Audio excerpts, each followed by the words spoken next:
everyone, welcome back to our channel Gyanveer 71। HP TET medical series के लिए question paper series को continue करते हुए आज हम फिर से कुछ क्वेश्चंस लेकर आए हैं जो आपके आने वाले एग्ज़ाम्स के लिए हेल्पफुल रहेंगे। तो हमारा पहला क्वेश्चन है फाइलोक्लेडोड इज़ ए मॉडिफिकेशन ऑफ। पहला ऑप्शन है स्टेम, दूसरा ऑप्शन है रूट, तीसरा ऑप्शन है लीफ एंड चौथा ऑप्शन है फ्लावर। तो हमारे इस क्वेश्चन का आंसर जो है वो हो जाएगा stem. Stem is the correct answer. Phylloclade जो है वो एक स्टेम की मॉडिफिकेशन है और वो बाद में जाके वो स्टेम फोटोसिंथेसिस करने लग जाता है। यहाँ पे दो पॉइंट्स में हमें कंफ्यूजन हो सकता है। एक है फाइलोक्लेडोड एंड दूसरा ऑप्शन है फाइलोड। तो फाइलोड जो है उसमें पेटियोल की मॉडिफिकेशन होती है और वो बाद में जाके फोटोसिंथेसिस का काम करने लग जाता है। लेकिन फाइलोक्लेडोड में स्टेम की मॉडिफिकेशन होती है और वो बाद में जाके फोटोसिंथेसिस का काम करता है। तो हमारे इस क्वेश्चन का आंसर है स्टेम। हमारे पास हमारा दूसरा क्वेश्चन है नेमाटोफोर्स आर फाउंड इन। पहला ऑप्शन है हेलोफाइट्स, दूसरा ऑप्शन है जीरोफाइट, तीसरा ऑप्शन है हाइग्रोफाइट्स एंड चौथा ऑप्शन है हाइड्रोफाइट्स। तो नेमाटोफोर्स जो है एक स्पेशल टाइप्स ऑफ रूट बोल सकते हैं हम इनको। रूट्स होती हैं जो कि ऑक्सीजन डेफिशिएंसी जिन प्लांट्स में होती है उनमें ये स्पेशली प्रेजेंट होती है। और ऐसे प्लांट जो कि साल्टी एंड मार्शी एरियाज़ में रहते हैं, जैसे कि आप लोगों ने सुना होगा सुंदरबन का डेल्टा। तो सुंदरबन का डेल्टा जो है वहाँ पे नेमाटोफोर रूट्स जो हैं वो प्रेजेंट होती हैं क्योंकि वो वहाँ पे ऑक्सीजन डेफिशिएंट होती हैं। तो हमारे इस क्वेश्चन का आंसर जो है हमारे इस क्वेश्चन का आंसर हो जाएगा हेलोफाइट्स, क्योंकि हेलोफाइट्स का मतलब ही होता है सेलाइन वाटर में रहने वाले पेड़ पौधे। ठीक है। तो हमारे पास हमारा नेक्स्ट क्वेश्चन है which of the following is an insectivorous plant. तो पहला है नेपेंथीज, दूसरा ऑप्शन है डिसीडिया एंड तीसरा ऑप्शन है पोर्टुलाका एंड चौथा ऑप्शन है आइक्सोरा।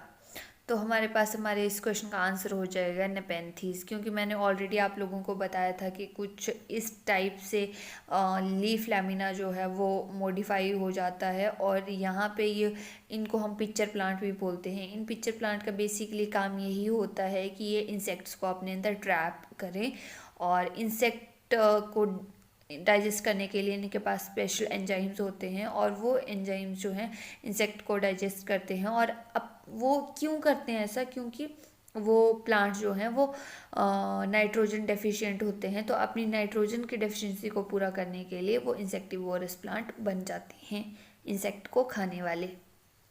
हमारे पास हमारा नेक्स्ट क्वेश्चन है which part of plant gives us turmeric. कौन सा प्लांट का पार्ट है जो हमें टर्मरिक देता है। पहला हमारे पास ऑप्शन है लीफ, दूसरा ऑप्शन है फ्लावर, तीसरा ऑप्शन है स्टेम एंड चौथा ऑप्शन है रूट। तो हमारे पास इस क्वेश्चन का आंसर हो जाएगा stem. Stem is the correct answer, क्योंकि अंडरग्राउंड स्टेम ही टर्मरिक जो है वो एक टाइप का अंडरग्राउंड स्टेम होती है और उसको हम राइजोम बोलते हैं। ठीक है। हमारे पास हमारा नेक्स्ट क्वेश्चन है phototropism is the property of the plant and means. Phototropism क्या होता है। तो सबसे पहले तो आपको फोटोट्रॉपिज्म का मतलब पता होना चाहिए। अब अगर आपको नहीं पता है, जनरली आपको नहीं पता है, तो आपको इतना तो पता होगा कि फोटो वर्ड जो है वो हम रिलेट करते हैं लाइट से हमेशा। एंट्रोपिज्म होता है मूवमेंट। तो जब फोटो एंट्रोपिज्म दोनों साथ में हैं तो इस क्वेश्चन का आंसर कौन सा होगा। पहला हमारे पास ऑप्शन है movement of plant toward light, दूसरा ऑप्शन है movement of plant toward water and moisture, तीसरा ऑप्शन है movements of plant toward gases and चौथा ऑप्शन नन ऑफ दीज। तो हमारे पास हमारे इस क्वेश्चन का आंसर हो जाएगा movement of plant toward the light. ये तो हमने अपनी डे टू डे लाइफ में देखा ही है।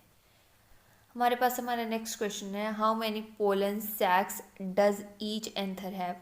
ईच एंथर के पास कितनी पोलन सैक्स होती हैं। सबसे पहले तो आपको एंथर का स्ट्रक्चर जो है वो पता होना चाहिए।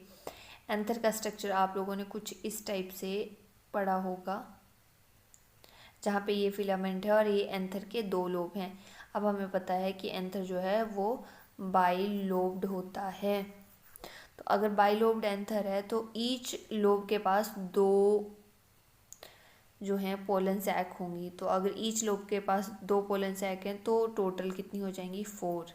अब ये क्वेश्चन आपको ध्यान में रखना है कि अगर लोब में पूछा है तो 2 हैं, अगर पूरे आंसर में पूछा है तो 4 हैं।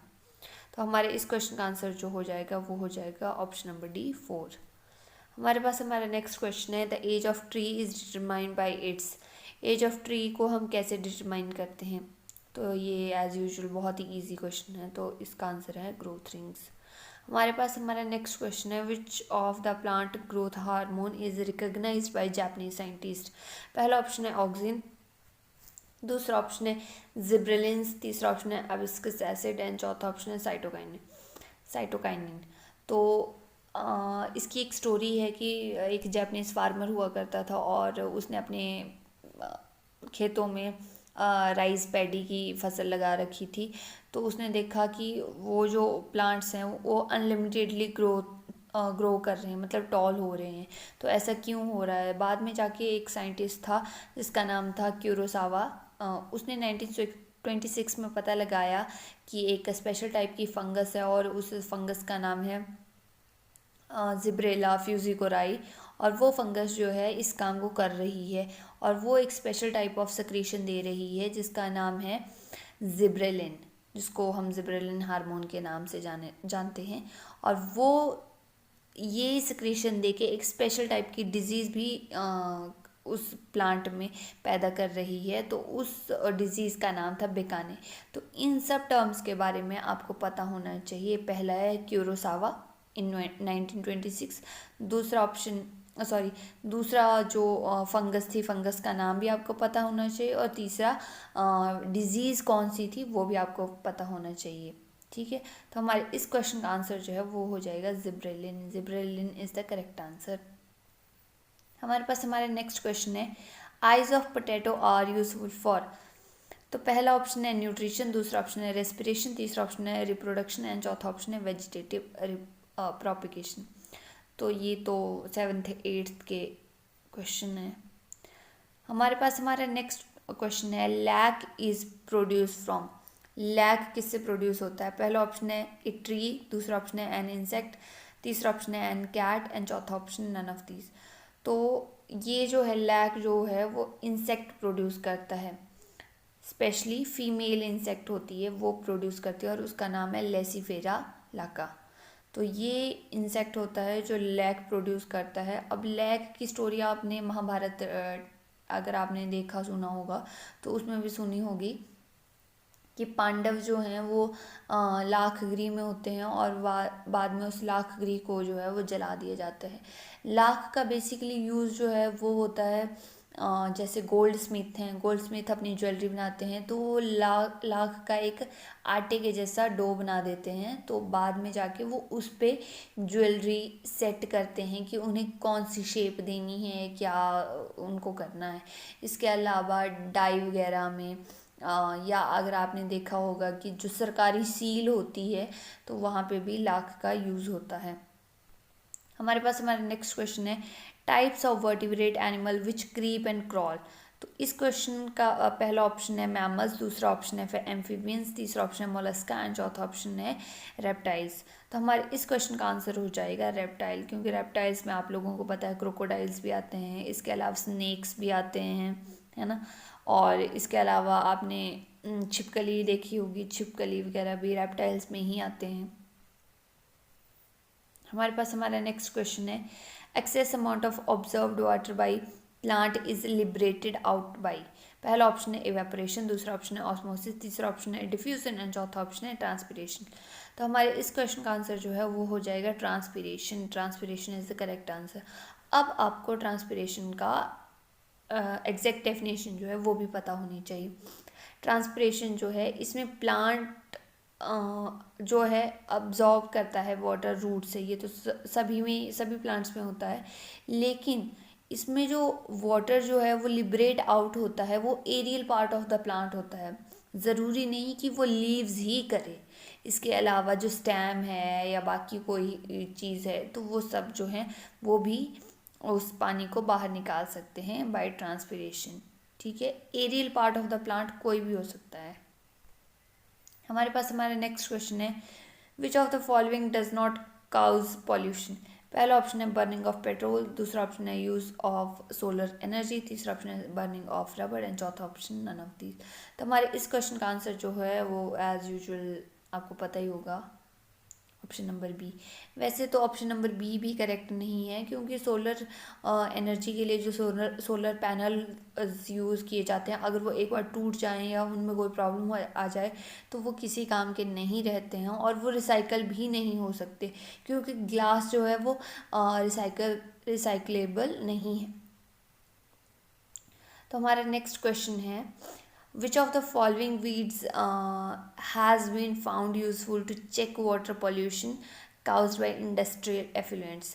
पहला ऑप्शन है पार्थेनियम, दूसरा ऑप्शन है एलिफेंट ग्रास, तीसरा ऑप्शन है वाटर हाइसिंथ एंड चौथा ऑप्शन है बोथ ए एंड बी। तो हमारे इस क्वेश्चन का आंसर जो है वो हो जाएगा वाटर हाइसिंथ। वाटर हाइसिंथ का एक और नाम है टेरर ऑफ बंगाल भी बोलते हैं या इशोरनिया भी बोलते हैं, और water hyacinth friend as well as foe का काम करता है। अब मैं आप लोगों को बताना चाहूँगी कि अगर आपने लेवेंडर कलर के अगर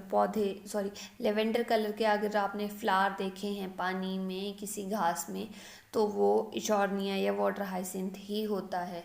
अब अगर वाटर हाइसिंथ पानी में प्रेजेंट है तो ये पानी को 40% ऑफ पानी को जो है प्यूरिफाई कर देगा, लेकिन साथ ही साथ ये क्या करेगा, जब ये बहुत बड़े एरिया में फैल जाता है तो ये बाकी चीज़ों को ग्रो नहीं होने देता, और जो पानी के नीचे एनिमल्स हैं उनके लिए भी ये ऑक्सीजन डेफिशिएंसी का बहुत बड़ा कारण बनता है, जिससे हो सकता है कि मछलियों की मौत होना ही स्टार्ट हो जाए या जितने भी और ऑर्गेनिज्म पानी के अंदर रह रहे हैं उनकी मौत हो जाए।